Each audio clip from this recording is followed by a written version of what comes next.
It's been a while since I've been back here, hasn't it? I won't go into the details, but I did just come back from BotCon. I've been making a bunch of interviews, and I just saw Age of Extinction, and I'm going to make this vlog about some of my bullet-pointed thoughts on my phone about my first viewing of the film. I'm going to see it again, and there's going to be more to come on WTF at TFW, the podcast I've been hosting for several years now. More roundtable stuff there, but I wanted to get some of my initial thoughts down here, where it's recorded, so I can be held accountable for them, and also so I don't have to talk about them on Twitter, where I might potentially spoil stuff for people, because I think there are legitimate things you can be spoiled about on this film. So, non-spoilery, let me just say, and this is if you want to hear a non-spoilery opinion that still does give an opinion on how the film turned out, in my opinion, just laying the groundwork now. I thought this was pretty good for a Transformers film. I was pleasantly surprised many times, and I think that this is probably my favorite of the four, and I'm trying really hard to put in perspective the fact that I just saw it. I'm thinking about the other ones. Maybe movie one, being an origin story, might be stronger overall, perhaps objectively, but I think this one had more going for it in terms of what makes Transformers fun. I also have a big dumb cup, because I'm an idiot, and I bought a drink at a movie theater. Oh well. It'll help me, not start spitting dry skin at the camera while I'm talking. So I'm going to go to my bullet points now. If you haven't seen the film, and no one's told you anything about it, and you're a Transformers fan, and you're the kind of Transformers fan who's going to go see a Transformers film, just walk away from here and go see it. Go see it IMAX 3D if you can. The 3D worked pretty well. It's a bombastic experience. Hopefully you know that 4 movies in. And if you're going to see it, you may as well see it the biggest way possible. Otherwise, it's just going to diminish things for you. So, first bullet, I enjoyed myself. I did. I thought this was a categorical improvement on the previous 3, as I just said. And I think that, just to expand on that stuff, like, movie 1 is fresh. It's the introduction, so by its very nature, it is a stronger standalone piece of film. But let's just say that you were able to take those first 3 movies and make them like a 10-minute clip show, which shouldn't really be all that hard, and put that in front of this one. I think this one was better, personally. That's not to say it's without some of its criticisms. I tried to make this a mix, but I didn't want to open up with some real big criticisms I had before I forgot them. Number 1 being this movie is too frigging long, and it is unjustifiably enormous. And thinking about it on the way home, there were huge swaths you could cut out, and I can condense them all under one word, which is China. There is a thing in big blockbuster movies right now to kind of pander to the Chinese market because it is a growing market that, in terms of money, is worth pandering to. Iron Man 3 did it hardcore. In this film, the pandering was extremely blatant, utterly padded the length out, and added, I think, literally nothing of value. All those scenes, once this movie moves to China, this movie could have just moved to, like, Detroit. It could have moved to Canada. It could have moved to, like, Ottawa or Toronto or anywhere. It would have pretty much accomplished the same overall goal of where the larger number, like, well, I want to say larger plot, the larger assembly of plots were going. So it was real, like, untransparent stuff. Speaking of untransparent product placement, borderline insulting how much product placement there was, but I'll come back to that in a second. In terms of comparisons to the other films, in terms of cons it brings in from the other films, I always felt the first film had an overabundance of characters I was supposed to care about, like the hackers, for instance, who just bloated the cast of characters you're supposed to remember, I think, too much. And this movie gets close to it. It has a lot of faces that are important enough that they appear throughout the film, and I think there are maybe a few too many. And in terms of something it pulls in from, sadly, Revenge of the Fallen, movie 2, there is an overabundance of subplots, and there is an overabundance of vagaries around some of those subplots. But I think that Age of Extinction delivers on some of that stuff better than movie 2 did. I'm not saying it's great, I'm just saying better, and maybe that's damning praise, I'm not sure. Anyway, in terms of the product placement, like, super blatant. Race car boyfriend man. I forgot a lot of the human character names. I apologize. Shane? I don't know. He literally, like, goes like, listen, I'm sponsored by Red Bull. Pulls a Red Bull out of his backpack. The one bit of product placement I liked is that I think it was almost a reference to Dispensor. They had like Dispensor 2, only he was an Oreo cookie machine, I think, or a Pepsi machine. I forgot which was blue, but that was kind of cute. There was a lot more product placement, though, that was super gross, like Gucci, in almost like larger, bold letters on the side of some guy's sunglasses. I think that the Joshua Joyce character was product placing some kind of Tetra Pak drink from Hong Kong at one point. Anyway, if that product placement is what paid for the much larger amount of robot time we got in this film, then damn it, it was worth it, because we got to see the Transformers way more. At least way more in ways I remember in this film. They were finally more organic as characters and less like giant props in many ways. They were certainly not like layered deep characters, except maybe Optimus, and that's a whole lot of the movie Optimus Prime character I've kind of built myself in my head, but they were like people I could follow on the screen. I got attached to some of them. I got worried about one of them possibly dying. That's a lot more praise than you can give, especially to films like Dark of the Moon, which treated Transformers literally like props, especially when they die, when their heads would do this stupid thing where it would roll off. And anyway, I thought that there was a really good thing going on with the delivery of the Transformers in this movie, and on top of that, the Transformers voice actors were finally, like, acting! And Peter Cullen was doing more than one note, and I'm going to set him aside for a second. The rest of the cast of speaking role Transformers were delivering lines with varying tone, and with possibly some gravitas, and perhaps even more possibly some character behind the delivery. I was so not expecting... I had wiped that expectation out of my mind after Dark of the Moon. This film really got back on the saddle of realizing that the Transformers are living beings who, in the terms of a film especially, have to actually grip you to some degree and make you like them as people. What's the next one? Optimus Prime. Here we go. Yeah, so I've got this like whole structured thing about who movie Optimus Prime is. By the way, if I'm glancing over here, I'm checking the time because this camera cuts at half an hour, and hopefully I don't talk that long, but maybe I will. I feel like movie Optimus Prime... Actually, is the mic going? That would be embarrassing. No, it is. This is my face here, thank you. I feel like movie Optimus Prime, right, over the last few movies has become this, like... And the movies certainly are not trying to state this, although I think some elements behind the scenes are on my side here. CG people, maybe a voice director here and there. But I feel like, you know, it's kind of a joke, but it's an unironic joke to me. This movie Optimus Prime is a murderous dude. He's dangerous. He's possibly unstable. He's loyal to a fault. He believes everything with his heart first and nothing else, and he will friggin' kill people that get in his way. Well, you know, Decepticons that get in his way. So, the delivery of Optimus Prime in this film feels like it accepts his extremism to some degree. It actually gives him what, you know, could possibly be some form of wartime PTSD. It takes the concept of, like, Murder Prime, you know, that kind of... It's a dumb joke. Me and Random Factor know where that's at, is all I'm going to say. But it takes the concept of this, like, dangerous, threatening Optimus Prime and actually builds on it. Now, intentional or not, I'm really not sure, but more so than ever before, it feels like it's actually playing into this. Like that I forgot the name of the comic book. There was a comic book before Dark of the Moon that actually made a plot point out of the fact that Optimus Prime now is a really scary guy. And this film, I think, played into that. I mean, like, when he first transforms, and his first words after his hibernation are literally him screaming, "I'll kill you!" like a whole bunch of times. I loved it, because it was matching with my idea of this character, which is based on all the input I've received from the 3 previous films. Like, I'm not trying to make up a whole lot of it, one might say I am, but I base it all on what I see, and I work with what I'm given. And I feel like whatever was going on, it's like a realization happened of what this live-action movie Optimus Prime is, and it felt like I wasn't being told he's a superhero.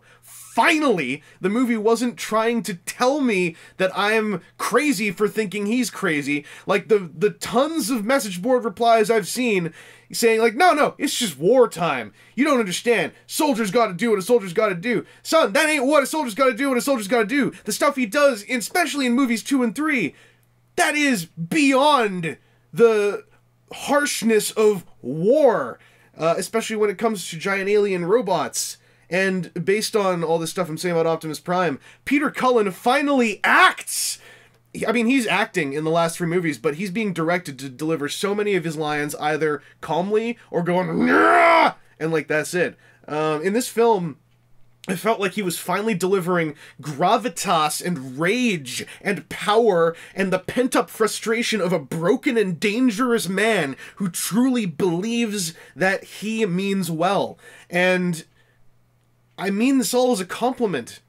Peter Cullen was delivering, like, layers of performance. He had, like, power behind, like, he does a rollout when they get the Dinobots that is, like, finally, this many movies in, we get a proper, just, like, gutsy, like, roll out, like, friggin', like, hot blood and neketsu and whatever else is flying off the screen. I was really enjoying Peter Cullen in this movie. I think he was even acting better than he did in Transformers Prime. Finally. Let's talk about some other Autobots. Drift. Now, Drift is a former Decepticon, and I believe in the movieverse he's also a former Decepticon. They do not touch on that whatsoever in this film. I think that is maybe for the better, because if that was to come up, it would either have been a throwaway line, or it would have even further complicated the number of plots going on. I think we're all for the better to just, like, those of us in the know, we know who Drift is. Those of us who don't need to know in this film. Ken Watanabe did a decent performance. It sounded a lot like him. I think at one point when he saw Grimlock, I think he was pulling the Godzilla Watanabe face, but I'm not too sure. I need to see it again. He had some fun quips. I really liked his line when Grimlock transforms of him just saying, I thought he was going to turn into a giant car. I thought that was legit funny. I don't understand why he had a miniature helicopter mode. Like, it was miniature. It was the size of a car. And it seems like it only existed, like, in terms of actual definite use, when the Autobots invade the KSI building. He turns into the mini helicopter so Bumblebee can go up that, you know, whatever vertical tunnel and crash in through an office building. Otherwise, like, it was actually just confusing because you see a Bugatti in the opening shot of the Autobots, and then you see Drift jump off a mountain and turn into a helicopter. And no one ever brings up that he has both modes. I just found it really confusing, and yeah, that's kind of indefensible, that triple changer thing. It makes no sense. The toys aren't doing it. There's just going to be 2 different Drifts. One of them's going to be hella big. I don't know. Crosshairs, total asshole. And in the trailers, I just saw him as this trenchcoat, goggles, steampunk, dual Tech 9 with useless silencers wielding dick, who looked like a Call of Duty player, like Manifest as a giant robot, like, just like this pure testosterone dick, like the ultimate guy you can't stand being around at a convention. He's the guy who walks in going like, yo, I just discovered steampunk, look at my sick goggles, brah. Anyway, in the movie, he totally was that character, and I think that was great. I was expecting that I'd be forced to like him for reasons that I don't need to like him. Instead, I like him because he's everything that he looks like he's supposed to be. His voice performance was John DiMaggio, I believe, doing his generic Brit-Scottish Transformers voice we've heard before.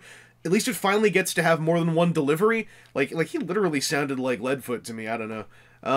Maybe there were only, like, you know, 3 different levels of delivery Crosshairs had, but John DiMaggio finally got to have, like, an actual full role as a fuller character in a Transformers movie, and I thought he did okay.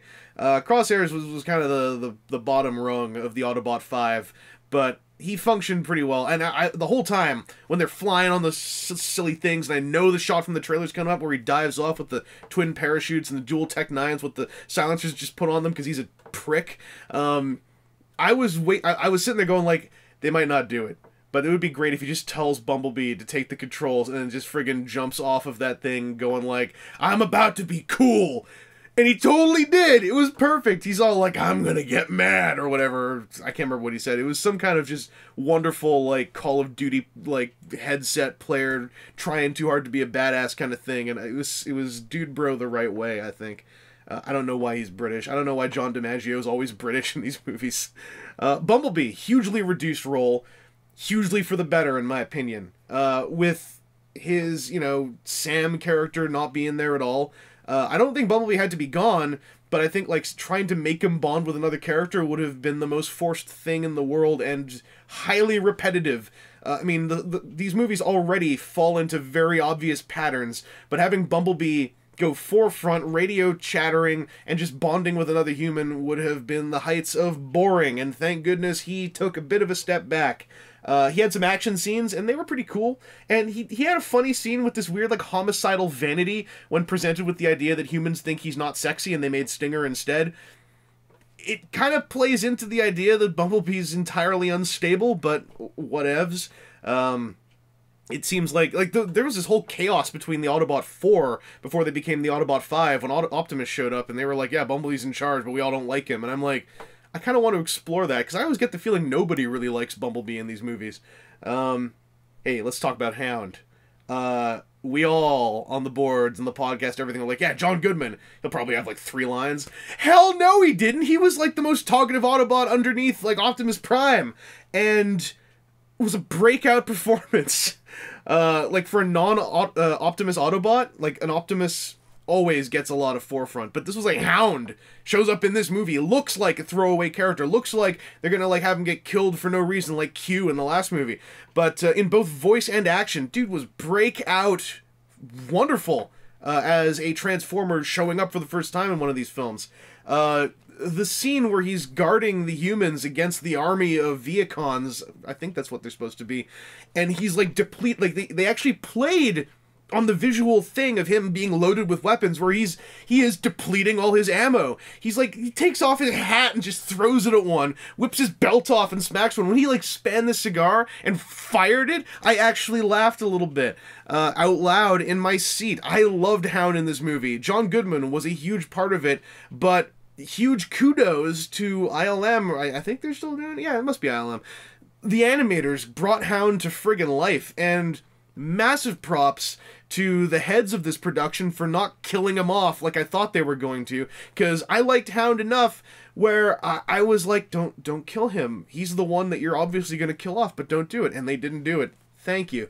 It also felt like he was a dangerous something-a-path, I'm not sure what. And he fit in really well with movie Optimus. I mean, the part where he sees some rare alien creature and goes like, well, now you gotta die, you're too ugly. And then she just kills it. I was like, yeah, this dude's messed up a little bit.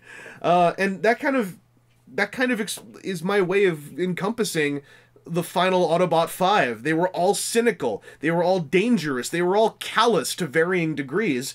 They felt like the kind of Autobots who would survive this enormous Earth-wide purge. And they felt like a true team that were made to go with what movie Optimus is. In the last few movies, I couldn't tell you who Ratchet is. Ironhide had enough quips to be like, I guess he's a tough guy who's inexplicably British. I don't know. Who's Sideswipe, right? Who's Jolt? I mean, Ratchet barely talks, and he's been in 4 movies now. Did not shed a single tear, by the way. This felt like we actually had a team of Autobots structured to work with the somewhat unheroic character that is movie Optimus Prime. He certainly is, especially in this movie. He does finally really hit the right notes of heroism for me, but it felt like they built this squad to work with, like, the broken man that he is. And they were all, like, broken and dangerous, loyal and charismatic. They were anti-heroes that I want on my side, is how I felt going into the end of the film. And so let's talk about Dinobots, because they're at the end of the film. Yo, they all had robot modes, and this is my biggest, like, personal victory, practically fist-pumping. They had the toy heads. Scorn had his toy head! They all had the toy heads! I love it! Because the toy heads, I mean, they're points of debate for a lot of people. I love them. I think they help set these guys apart. I love the lines and the curvature of Scorn's head. And seeing 4 robots walk out, I was like, wow, all right, they're all going to transform. Then seeing the toy heads and the close-ups, I was like, thank goodness they didn't get, like, genericified with mandibles and stuff, like Grimlock did, kind of. But, man, movie Scorn, wish he had more screen time. Wish they all had more screen time, because they were barely in the movie. And the whole way they were explained, I almost missed this whole thing about them and Optimus being knights that all met on some spaceship lockdown commandeered. I missed a whole lot of it. Optimus goes and just pulls his sword out of the stone, I guess, and it's like, the legends are true, in like some alien language. I mean, thank goodness they're finally having the voice actors just speak fake alien, by the way. That was a good thing. But this whole, like, Optimus and the Dinobots are knights from long ago backstory was, like, as detrimentally ridiculous as the Fallen and the Hatchlings in Revenge of the Fallen, but it surpassed Revenge of the Fallen in that there was at least some solidity to the delivery, and the movie kind of hand-waved stuff so fast that it didn't dwell on what wasn't there, whereas in Revenge of the Fallen, they just keep dwelling on the fact that the Fallen is like the Decepticon god, and he's really always been here, and he's also up in the sky, and I'm just like, but what, where, why? Whereas this one, it's like, I guess they're knights. You know what? I could see this Optimus, like, just meeting up with some dudes and go like, we're knights, and then, I don't know, leaving a spaceship full of swords. That whole thing it's indefensible, that whole backstory. But I think it was still more solid than the indefensible Fallen and the Hatchlings in the spaceship in the sky backstory. Maybe because there was actually a writer on this one and it wasn't hit with the writer's strike. But this movie basically did some slate wiping that the live-action movies really needed if they were going to, like, remain as this solid continuity. Well, solid. As this continuity. The first movie, you know, you can watch the first movie, sure. But all three of them, to me, are like a clip show that needed to have many of their elements nullified if this was going to keep going. And I think this movie took, you know, this broken pile and stripped all the skin off, stripped most of the meat off, half the bones, and kind of had this little, like, whip-like spinal cord that was like, here's the good bit, we'll just stick that into the front end of our film. Like, I felt nothing seeing Leadfoot and Ratchet get killed, although I thought it was kind of cool that Leadfoot got a name drop and was in this, because I'm like, alright, yeah, sure, Leadfoot.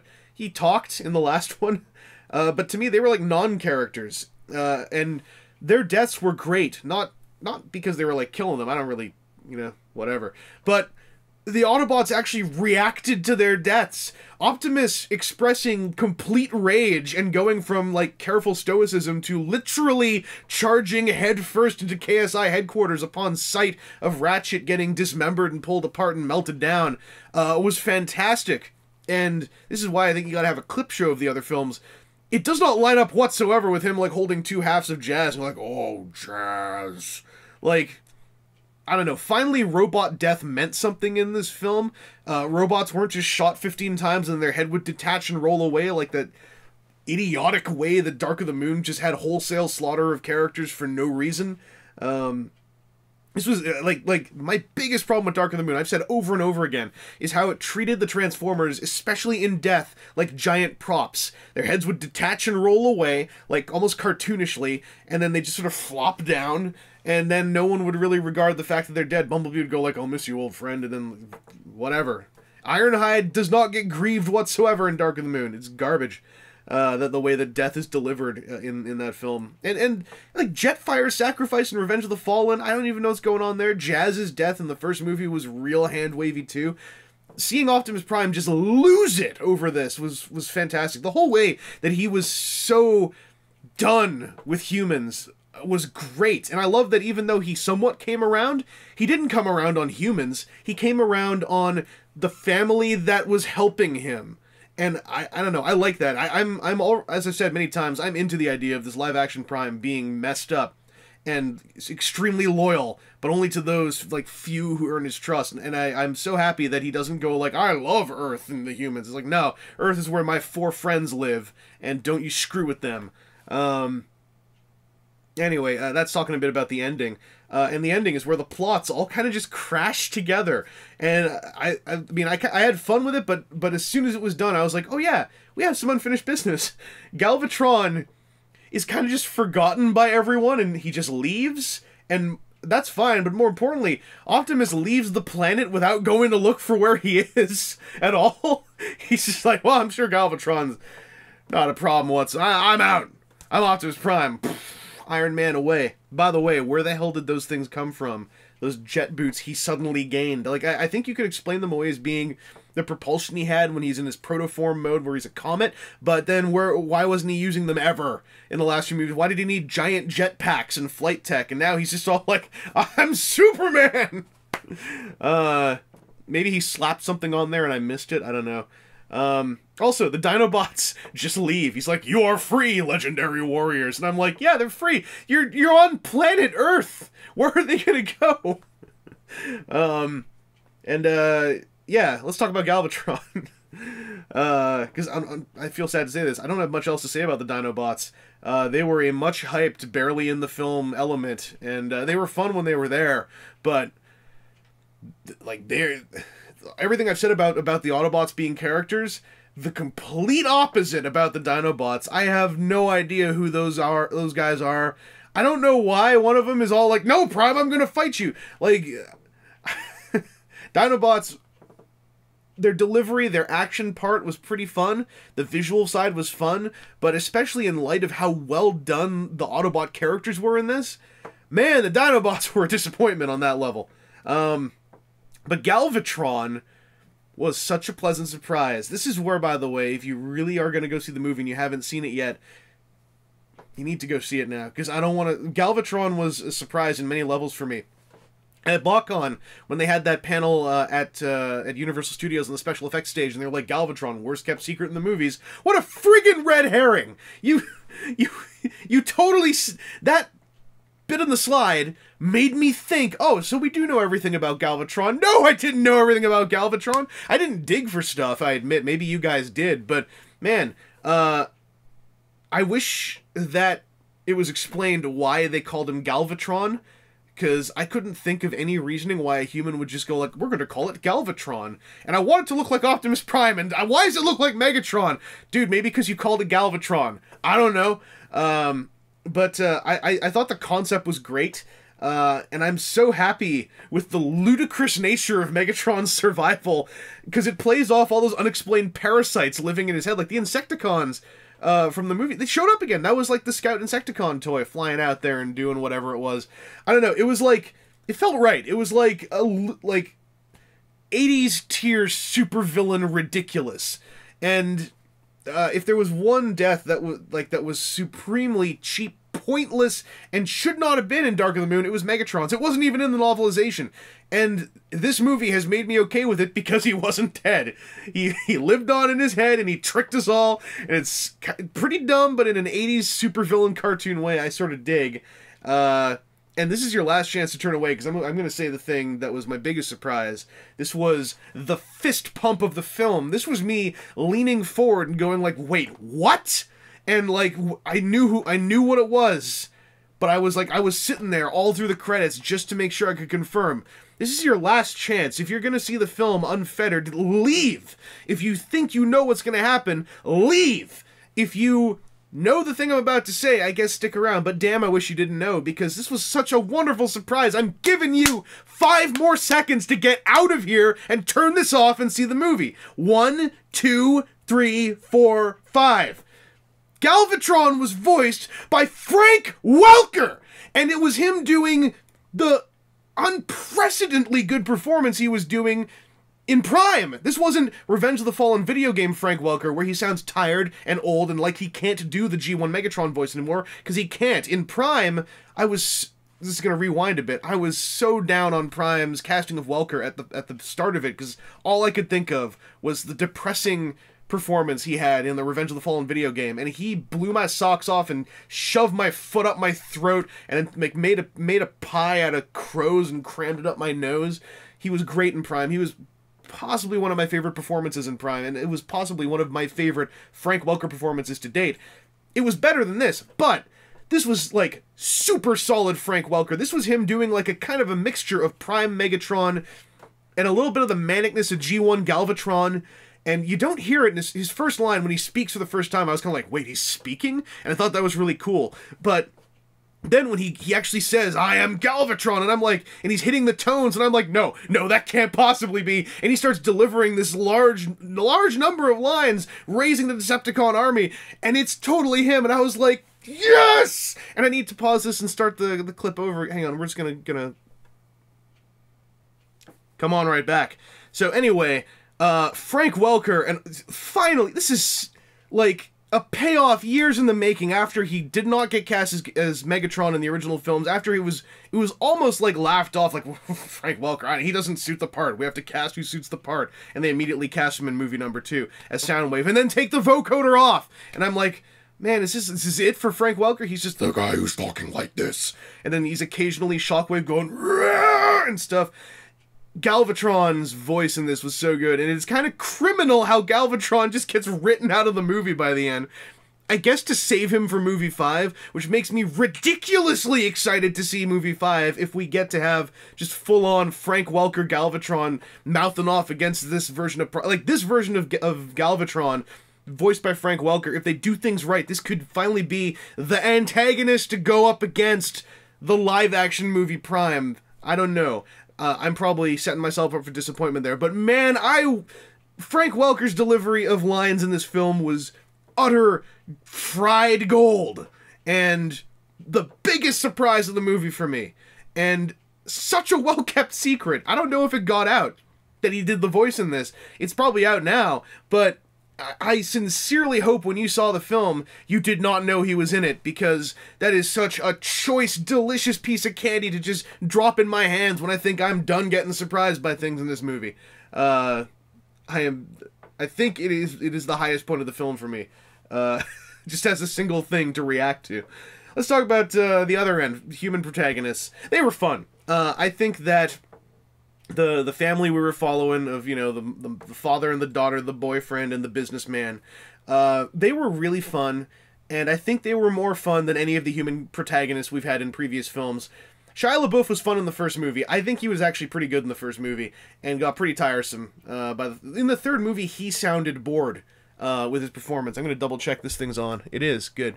I enjoyed these guys. Mark Wahlberg, he occasionally would Wahlberg out, just get higher and higher pitch, higher and higher pitch, but he had a few moments. I'm going to maintain the part where he's getting in the argument with the dude who's like, "I hope you have insurance." I thought that was legitimately chuckle-worthy. I know a lot of people have groaned at that. I'm the kind of person who groans at a lot of jokes. I thought that was fine. I don't know. They were pretty one-note characters. They were kind of empty, which is... I kind of liked that they were emptier than the Transformers to a degree. They weren't like just walking cliches. Maybe they were, but I don't think they really had much to them outside of the first 10 or 20 minutes. But I think they were more fun because in terms of the bulk of the film, which is demented action scenes, they all felt a lot more capable. Kate Yeager's daughter, whose name I forgot, like, she was the least capable of the bunch, but she was still able to do stuff, you know? Race car driver boyfriend was extremely convenient. And basically just served to, like, quip with Mark Wahlberg, but, you know, at least he fit in there. Mark Wahlberg walking around with an alien gun made so much more sense than Shia LaBeouf walking around with, like, magic gauntlet things. I don't know. I kind of enjoyed Mark Wahlberg's character as a part of the action, less so than a character, more so as a participant, I guess. But their positives outweighed their many negatives to me. But human antagonists... I liked those guys. Across the board, they all brought necessary elements of believable threat that wasn't just giant explosions and set pieces. Joshua Joyce, legitimately fun character. He had a childishly simple character journey of going from antagonist to protagonist. But I think it was carried on the back of a fun performance by the actor. I kind of liked him. Kelsey Grammer, he was who he was, but I kind of enjoyed him too.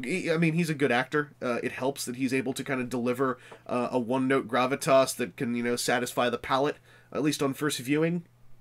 But they helped out a lot in making the film feel more complete too, because if there's one thing that I think is lacking in the other films, overall antagonists are hard to get into in the other films because they're kind of just there, and they are often mostly set pieces. So here we had, like, you know, dudes, characters, doing stuff.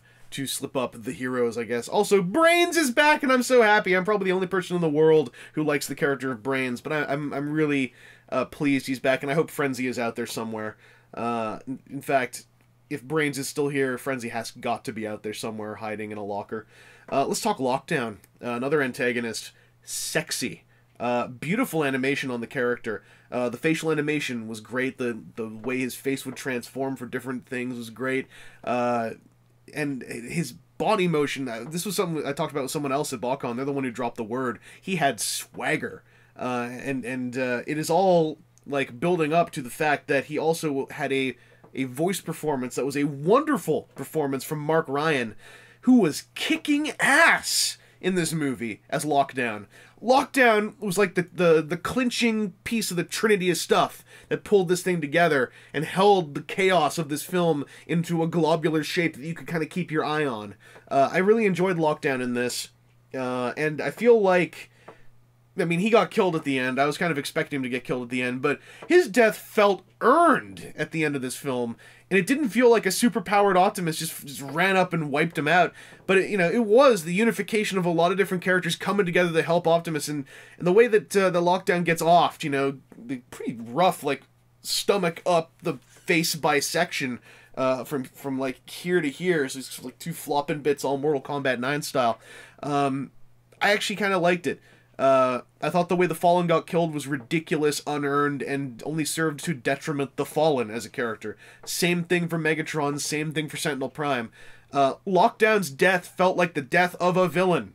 And I gotta look at it again, but my first reaction to it is I felt like it was earned, and I felt like it wasn't just Optimus Prime engaging in a power fantasy and taking on a foe who suddenly was 15 times weaker than him. So, I don't know. I really liked Lockdown. And I also really liked that whenever he'd start speaking, he'd have these musical notes that in the score that would accompany him wherever he showed up and started talking.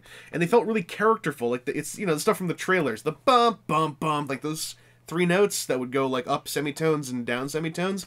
I really liked that. That was I think, of all the scores of all these Transformers movies, it's the first time I felt like I was hearing a character theme for one character, or one force. It felt like a foreign entity showing up in the films that had an invasive element, and I mean that in a positive way. Maybe it wasn't Lockdown's theme, but it was the theme of whatever he represented. And to expand on the music, I don't know who Imagine Dragons are. I do not.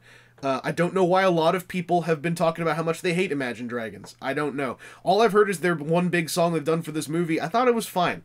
I thought that playing it 3 times was way too much. It needed to show up like maybe once.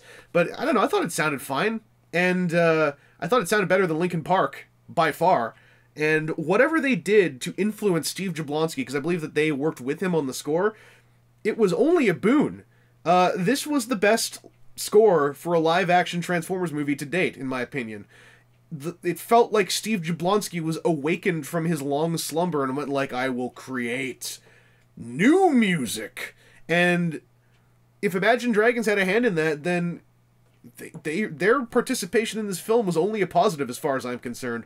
I don't know. The only negative thing I have about them is that their song played way too often and was intensely invasive most of the time when it showed up.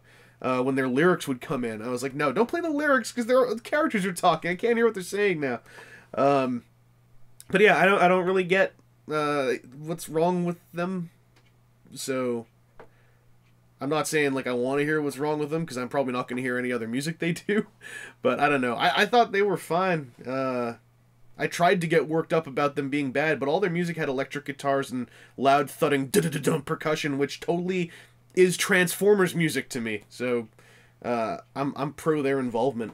Robots on screen, just in general. Fantastic CG, great action. I think this was the easiest action to follow yet. It feels like every movie, Michael Bay takes another half step back from grabbing the camera like this and going like, I want to show you my genius! And this time it felt like he actually took a half step back from everything. I'm certainly not saying this did not feel like he was directing. It was certainly a Michael Bay film. But I don't want to say this was like a subdued Michael Bay film. I don't really know what it is that felt better about this one. He keeps saying this one's him trying to be more cinematic, which literally doesn't mean anything. So I don't understand precisely what he did. I need to see this another one or two times to try to put my finger on it. But something went better in the direction of the visual side. And I think whatever he was doing, he like made it up to himself by having the sun literally erupt from behind the heads of Kate Yeager's daughter and Race Car Man when they kissed at the end. All the I love you, Dad stuff was like all this like super schlock, hyper Michael Bay, lens flare, sunset everywhere stuff. And I was like, you know what? It's confined to the human characters. I'm happy that it's there and not also making it impossible to follow what the robots are doing. So, I don't know. Something was reorganized in his workflow, and I don't know what it is. Also, I found it kind of meta that the goofy human character from the beginning, the one who looked like the kind that's going to be in the entire film, got horrifically murdered early on. Like, that was legitimately horrifying what happened to him. Speaking of the beginning of the film, it is a stupid, dumb trope. The whole, like, they were here on Earth before the humans, but whatever. Transformers, like, keeps iterating, bringing Cybertron stuff to Earth earlier and earlier in Earth's prehistory, so I guess it's just to be expected, you know? Didn't feel like, I didn't groan at it, I was just kind of like, oh, okay, dinosaurs now. They're talking about Transformers creators. We see a weird organic alien hand operating something inside those starships that showed up. Those ships, when they floated on screen, it felt like something out of the 86 movie when the Quintesson ships show up. They keep saying these are the Transformers creators. The Quintessons, being the creators of the Transformers, is the dumbest origin of the Transformers in all of our previous continuities that a lot of stuff draws from. The G1 thing of they built the Transformers it's I think the dumbest one. Mostly because like it's also confined to an 80s cartoon where it can't expand on it a lot. One could argue like Primus Unicron is dumb in the other way, the weird like space robot religion kind of way, but you know what? The Quintessons built the Transformers is kind of dumb. I think it also is incredibly suitable to be the thing that these movies are going to pull from to try to explain where Transformer life came from. And you know what? I think it would also be great because it means they can totally retcon a whole lot of the layers of parallel prehistory for the films by saying it's all Quintesson propaganda injected in their brains to make them think they're a race who actually evolved on their own. I don't know. But are those the Quintessons? I guess we'll see. Anyway, because of that, and because of Galvatron, I'm kind of excited to see where movies 5 and 6 go. Like, this is a new trilogy happening. Provided that we get to, like, really see the greater intergalactic space universe of this continuity. It feels like we're going to at least get another glimpse of that in the next film, and I want to see more of that, because that kind of thing interests me more. It's this, like, the live-action movie Transformers is one of the most shallow, weird, and kind of lunk-headed continuities in the Transformers multiverse, but if we're going to expand on the world building of that a little bit, I'm all for it. Also, I think I'll really like the next two movies if they continue the trend of this movie and not drown the action scenes in military pornography. That was a very welcome change of pace in this one, not having some kind of military just show up as a huge force in the main set piece, and a lot of the action was Transformers on Transformers or characters on characters. Like, it's really clear in this movie that the U.S. military is not footing the bill, and I think it was better for it. Unfortunately, China footing the bill got almost as obnoxious, and the product placement footing the rest of the bill was legit obnoxious too. I also, in terms of, like, the U.S. military being in the film, I kind of dug that whole, like, U.S. government side was changed into this, like, evil CIA angle, although it was super one-dimensional. And Kelsey Grammer's character having, like, just to make one single phone call to keep the entire military away from alien destruction in another city after all the Remember Chicago stuff was pretty silly. Like, he needed to at least make one more phone call when buildings started getting knocked over.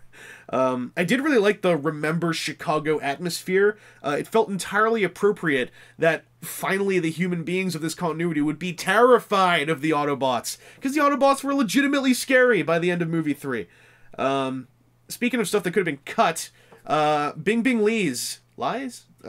tiny personal action movie within the movie was a colossal waste of time, where suddenly we're in like this motorcycle chase scene where she's the hero, and then she like gets into like a martial arts fight scene, and then random dude in an elevator comes out and joins her, and I was sitting there going like, none of this is relevant.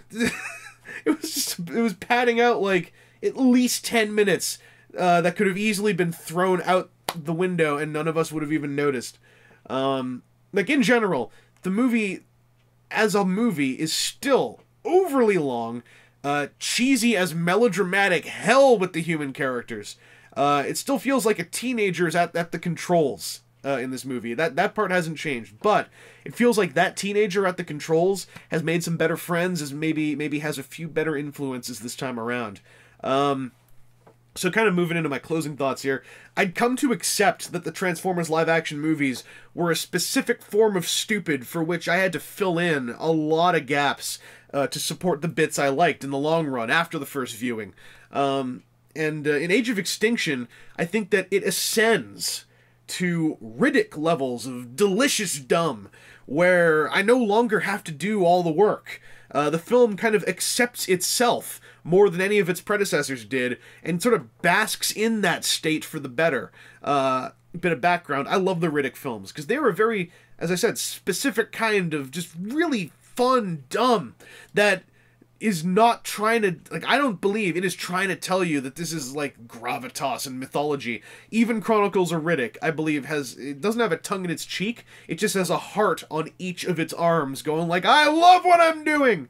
And I feel like Age of Extinction hit that, in a really good way, whereas a lot of the previous films, they were pretty dumb films, but I never felt like they were really speaking to me in the right language of dumb. And it's ascended, as I said, to a more palatable dumb that I really can get into. At least on first viewing. We'll see what happens as I see the movie more and talk with more people. And yeah, as I said, I need to see it again to solidify a lot of my thoughts. And I'm going to be recording at least one roundtable podcast on WTF at TFW. Possibly 2. I don't know, maybe 3. We'll see what happens. I did a whole bunch last time. I want to solidify some thoughts. I want to think about this. I'm going to see it at least 1 or 2 more times, because I also really want to see it 1 or 2 more times. This is the first time since the first movie where I'm actively wanting to see the film multiple times. Revenge of the Fallen, I have never seen a second time all the way through. And Dark of the Moon, I saw, I think, 2 or 3 times. I only actually wanted to see it, like, once, but it's hard to, I can't remember what happened. I think I got a pass to a press screening, so that was an unintentional viewing.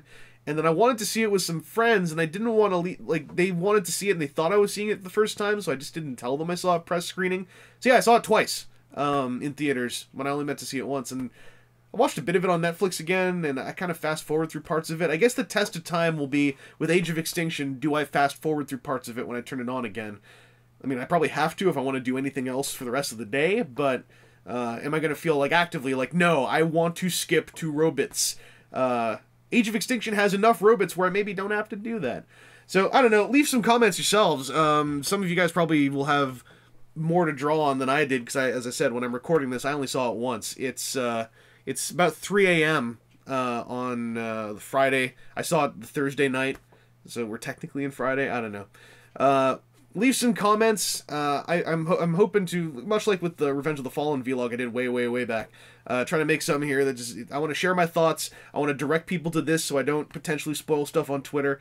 And I don't know, I want to make a vlog discussion piece about this that's accessible to people who liked it and people who didn't like it.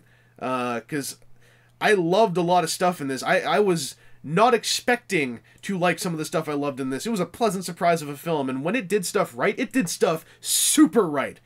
Also had a whole lot of problems that are really easy to dissect, and I think that in the greater discussion of like, oh, it's not doing well on Metacritic, of course it's not. It's not a very defensible film, and as Transformers fans, even if you don't like the film, we are all filling in a lot of subconscious gaps that your average moviegoer simply is not. Easy example, the movie doesn't really go into who Lockdown is. They name drop Bounty Hunter and stuff a whole lot, so they cover a lot of gaps, but as soon as someone says Lockdown, we all know who they're talking about intrinsically.